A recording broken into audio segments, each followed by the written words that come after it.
Jazzcast Pros. Be honest, how many times did you hit snooze this morning before finally rolling out of bed?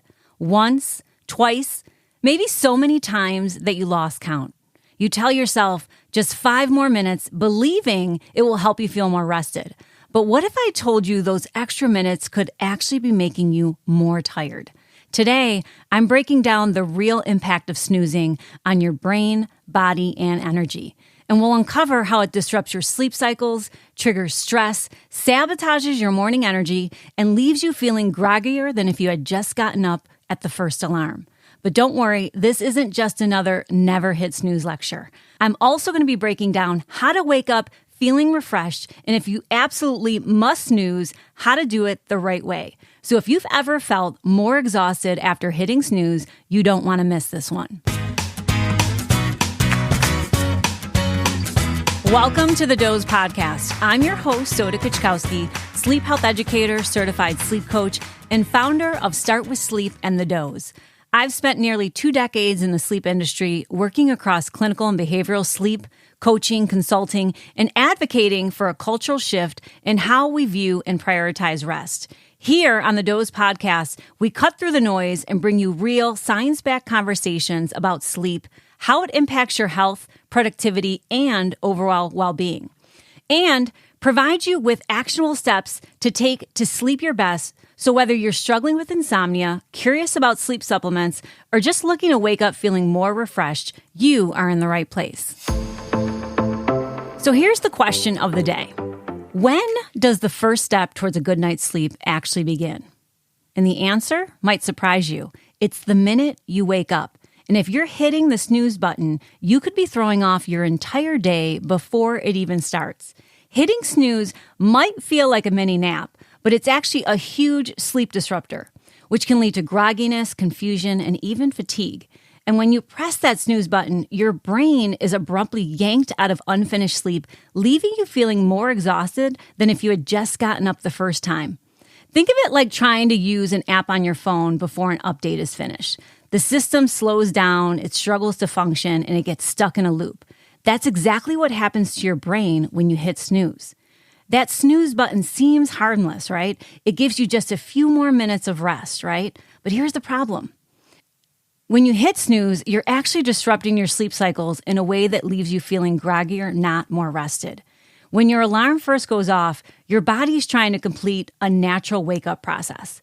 And if you go back to sleep, you're likely slipping into the beginning of a new sleep cycle that you won't have time to complete. And then bam, your alarm clock goes off again, shocking your system mid-cycle. And this back and forth confuses your body and can leave you feeling worse than, like I said, if you had just gotten up. And if you do this every morning, repeating this cycle conditions your body to expect interrupted sleep, making it harder to wake up naturally over time. Your alarm is designed to shock you awake, but that shock is doing more damage than you think. When a loud, jarring sound blasts through your room, your brain immediately activates its fight or flight response. And this floods your system with cortisol, the stress hormone, because your body thinks it's under attack. Every time your alarm goes off, your brain jumps into high alert. And if you hit snooze, you're subjecting yourself to multiple jolts of stress in a short period. And this repeated shock to your nervous system can leave you feeling anxious and irritable before you even get out of bed. So not only is the snooze button messing with your sleep, it's also setting up a stressful tone for your day before it's even gotten started. A fix? Swap your alarm for something gentler. Try waking up to something like a progressive alarm that gradually gets louder, or a sunrise alarm clock that mimics the natural light of the morning, or even an alarm that vibrates instead of blaring at full volume. You want to let your body ease into wakefulness. This lets your body wake up more naturally without that cortisol surge.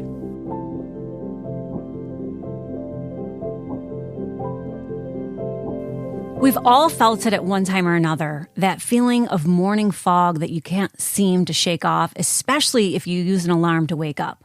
That's called sleep inertia, the groggy, disoriented feeling that happens when you wake up suddenly, especially from deep sleep. When you snooze, you're increasing the chance of waking up from deep sleep stage rather than a lighter one. And the deeper you were when you're sleeping, when your alarm went off, the worse that grogginess will feel. And studies show that sleep inertia can last anywhere from 15 minutes to up to 4 hours, depending on several factors. Some of the things that trigger it are, again, that loud, abrupt alarm, which shocks the brain awake, disrupting the natural waking process. Waking up from that deep sleep, that slow wave sleep, can intensify that grogginess. And sleep deprivation, which makes sleep inertia worse and extends its effects. This means that snoozing not only makes your morning harder, but it also can affect your ability to think clearly, make decisions, and even react quickly for up to an hour after waking. And if you've ever felt like you needed coffee just to get going in the morning, chances are sleep inertia was part of the problem. In fact, research shows that people who snooze frequently have elevated resting heart rates in the morning, meaning their body's experiencing more stress just from trying to wake up. So if you're someone who snoozes and then needs 2 cups of coffee just to function, this might be why.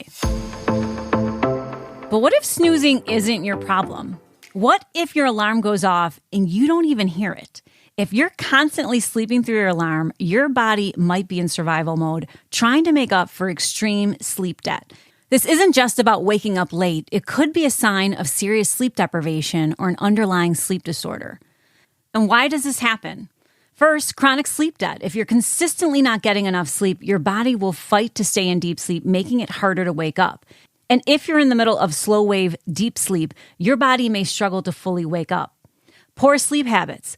Erratic sleep schedules and exposure to screens before bed can make waking up harder. And last, undiagnosed sleep disorders, conditions like sleep apnea, narcolepsy, or hypersomnia can cause excessive sleepiness, making it more difficult to wake up. So what are some of the things that you can do? Well, first, improve your sleep routine. You want to aim for consistent bedtimes, wake times, even on the weekends. Look at optimizing your alarm. Try an alarm app that tracks your sleep cycles and wakes you up at the lightest stage of sleep. And I have talked about this extensively, and I'll drop a link to the Sleep Space app below, the one that I recommend, and there is a 14-day free trial that comes along with it for the doze. Try using multiple stimuli.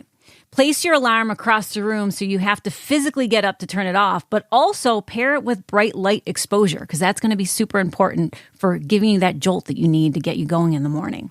And finally, if this is happening to you, you want to make sure that you're ruling out if there's a sleep disorder that's present. If you're getting enough sleep but still struggling to wake up, it may be time to speak to a sleep specialist. Here's the twist. Not everyone suffers equally from snoozing.